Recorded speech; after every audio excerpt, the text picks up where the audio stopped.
തന്റെ ചെറുകഥ മോഷ്ടിച്ചെന്ന ശ്രീലേഖ. ദൃഢം എന്ന സിനിമയ്ക്കെതിരെയാണ് ഫേസ്ബുക്ക് പോസ്റ്റ്. ദൃഢവും ഭൂതകാലവും കോപ്പിയടിയാണെന്നാണ് ആരോപണം.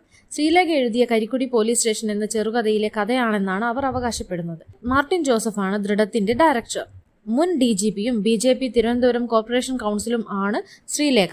പോലീസ് കഥയായതുകൊണ്ട് യാദൃശ്ചികമായി കണ്ടതാണ് സിനിമ എന്നും ഈ കഥ ഓഡിയോ ആയി യൂട്യൂബിൽ ഇട്ടതിന്റെ ലിങ്കും ശ്രീലേഖ പങ്കുവയ്ക്കുന്നുണ്ട്. തന്റെ ചാനലിൽ 5 വർഷം മുമ്പ്, അതായത് ഒക്ടോബർ 2021 പറഞ്ഞ അനുഭവ കഥയുടെ മോഷണമാണ് ഭൂതകാലം എന്ന പല അവാർഡുകൾ കിട്ടിയ സിനിമയെന്നും ആരോപിക്കുന്നു. ഭൂതഭവനം എന്ന അവരുടെ കഥയാണ് ഭൂതകാലം എന്ന് പേരിട്ടിരിക്കുന്നതെന്നും ഈ 2 സിനിമയിലെ നായകനും ഷെയ്ൻ നിഗമാണെന്നും അവർ പറയുന്നു. ഷെയ്ൻ ദൃഢത്തിലെ പോലീസ് വേഷത്തിൽ തന്റെ സഹപ്രവർത്തകന്റെ ലുക്കിലാണ് എത്തിയതെന്നും അവർ പറയുന്നു. ഈ ആരോപണത്തിനെതിരെ ഡയറക്ടർ മാർട്ടിൻ ജോസഫും തിരക്കഥാകൃത്തും പ്രതികരിച്ചിട്ടുണ്ട്. ശ്രീലേഖയുടെ പോസ്റ്റിൽ കൊടുത്ത ലിങ്ക് വഴിയാണ് ആദ്യമായി ഈ ബുക്ക് വായിച്ചതെന്ന് അവർ പറഞ്ഞു. രണ്ടും പോലീസ് സ്റ്റോറി എന്ന സാമ്യം മാത്രമേ ഉള്ളൂ എന്നും സിനിമയും കഥയും വായിച്ച പലരും അങ്ങനെ തന്നെയാണ് അഭിപ്രായപ്പെട്ടതെന്നും അവർ പറഞ്ഞു. ദൃഢം ഒറിജിനലായി നടന്ന സംഭവത്തെ ആസ്പദമാക്കിയിട്ടുള്ളതാണ്. അത് താൻ സിനിമ റിലീസിന് മുൻപേ തന്നെ പറഞ്ഞതാണ്.